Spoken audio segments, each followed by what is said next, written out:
Hello students, welcome to your SST class. Let us resume the topic. How do we periodize? हम किस तरह से इतिहास को भागों में बांट सकते हैं। 1817 में जेम्स मिल, ये एक स्कॉटिश इकोनॉमिस्ट और पॉलिटिकल फिलोसोफर थे। इन्होंने एक 3 वॉल्यूम बुक पब्लिश की, a history of British India. इसमें उन्होंने इंडियन हिस्ट्री को 3 पीरियड्स में डिवाइड किया, हिंदू, मुस्लिम और ब्रिटिश। इस पीरियोडाइजेशन को सभी जगह पर अपनाया गया, लेकिन क्या आपको नहीं लगता कि इसमें कोई समस्या है? डेफिनेटली है।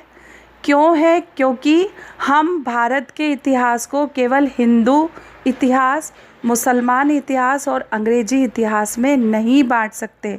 हिंदू धर्म का जब उदय हुआ, उसी समय जैन धर्म और बौद्ध धर्म का भी उदय हुआ। मिडाइवल पीरियड में, मध्यकालीन भारत में, जब मुसलमान भारत में आए तो उस समय पर हिंदू धर्म के साथ साथ में जैन धर्म और बौद्ध धर्म भी प्रचलन में थे। साथ ही साथ में एक नया धर्म और सामने आया, वो था मुस्लिम धर्म।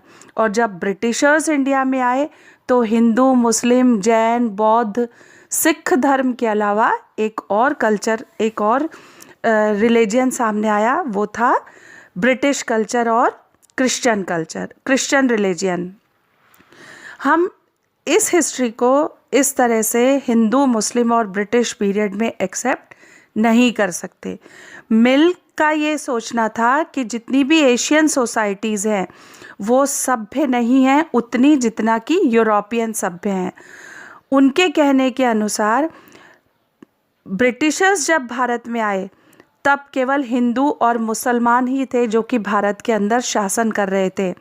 रिलीजियंस इंटॉलरेंस, कास्ट टैबूज, मतलब हम लोग बहुत ज़्यादा रूढ़िवादी थे, जाति प्रधान समाज थे, हम धार्मिक मतलब धर्मनिरपेक्ष नहीं थे, बहुत ज़्यादा अंधविश्वास हमारे समाज के अंदर मौजूद था और हमारी सामाजिक जीवन इन सभी परंपराओं में बंधा हुआ था। ब्रिटिश रूल, जिसमें कि मिल ये सोचते हैं, इन्होंने भारतीय लोगों को सभ्य बनाया, इन्होंने यूरोपियन मैनर्स से भारतीय लोगों को इंट्रोड्यूस करवाया, आर्ट्स और लॉज ये इंडिया के अंदर लाए। मिल का ये सजेशन है कि ब्रिटिशर्स जो थे वो भारत की सभी रियासतों को जीत सकते थे ताकि वो भारतीय लोगों को खुश कर सकें। For India was not capable of progress without Britishers' help. मिल का ये सोचना था कि भारतीय लोग बिना अंग्रेजों की मदद के अपने आप को खुशहाल जीवन में नहीं बदल सकते या कोई प्रगति नहीं कर सकते। इस तरह का इतिहास में जो आइडिया है ये ब्रिटिश रूल के ऊपर ही फोकस करता है, केवल प्रोग्रेस और सिविलाइजेशन के ऊपर ही प्रोग्रेस फोर्स करता है। ब्रिटिश रूल से पहले क्या बिल्कुल भी भारतीय लोग सभ्य नहीं थे? क्या चारों तरफ बिल्कुल अंधेरा था? क्या हम इस तरह का कॉन्सेप्शन आज के डेट में मान सकते हैं? नहीं। इस तरह के केस में हम ये कह सकते हैं कि हिंदू या मुस्लिम का इतिहास है हिस्ट्री। क्या और दूसरी तरह के जो धर्म थे वो उस समय पर मौजूद नहीं थे? कि Why should we characterize an age only through the religion of the rulers of the time? हम किसी काल को केवल उस समय के राजाओं के काल से ही क्यों जोड़ सकते हैं? जैसे जब हिंदू राजा थे तो हिंदू काल था, जब मुसलमान राजा आए तो मुस्लिम एज हुई। To do so is suggest that the lives and practices of others do not really matter, मतलब ऐसा करने से तो जैन धर्म, बौद्ध धर्म और सिख धर्म की जो मान्यताएं हैं वो हमारे लिए कोई अस्तित्व ही नहीं रखती। इन सब बातों को ध्यान में रखते हुए एंशियंट जो भारतीय राजा थे वो इस तरह के सभी बातों में विश्वास नहीं करते थे। ब्रिटिश क्लासिफिकेशन से अगर अपन आगे चलते हैं तो हिस्टोरियंस ने इतिहास को 3 हिस्सों में बांटा है, that are ancient, medieval and modern period. इस डिवीज़न में भी प्रॉब्लम है क्योंकि ये जो पीरियोडाइजेशन है ये पश्चिम से लिया गया है, जहाँ पर कि मॉडर्न पीरियड को ब्रिटिशर्स कहते हैं कि ब्रिटिशर्स का वो काल जब ब्रिटिशर्स भारत में आए, एंशियंट में हिंदू राजा थे, मिडेवल पीरियड में मुस्लिम राजा थे, और मुस्लिम राजा के रहते रहते ही ब्रिटिशर्स इंडिया के अंदर एंटर कर गए थे। तो जब ब्रिटिशर्स इंडिया में आए उन्होंने इसको मॉडर्न पीरियड कहा। लेकिन मॉडर्न पीरियड का मतलब ये है कि ये तो वो वाला समय हो गया जब ब्रिटिशर्स ने 200-250 साल तक भारत के ऊपर शासन किया। अब ये भी एक तरह से पीरियोडाइजेशन सही नहीं है।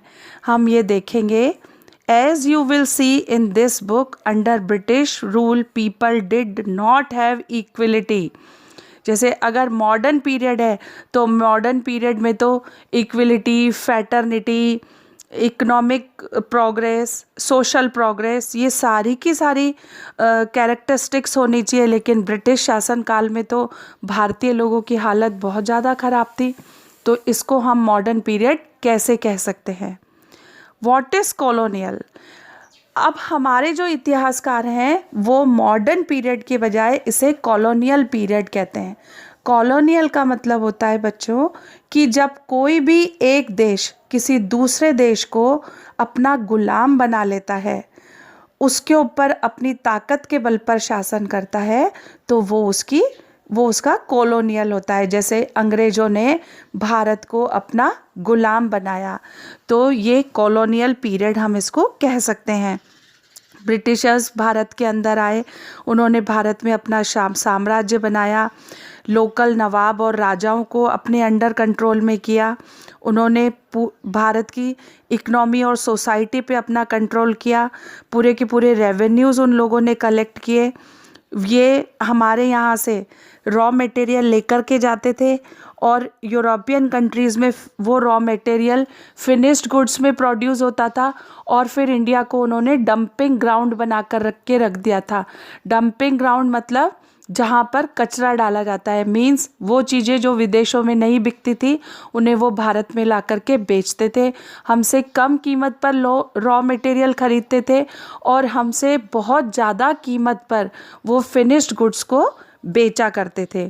साथ ही साथ हम ये भी जानेंगे कि ब्रिटिश रूल में बहुत सारी अलग अलग फील्ड्स में क्या क्या चेंज आए, लोगों के कस्टम्स में, प्रैक्टिसेस में, वैल्यूज़ में।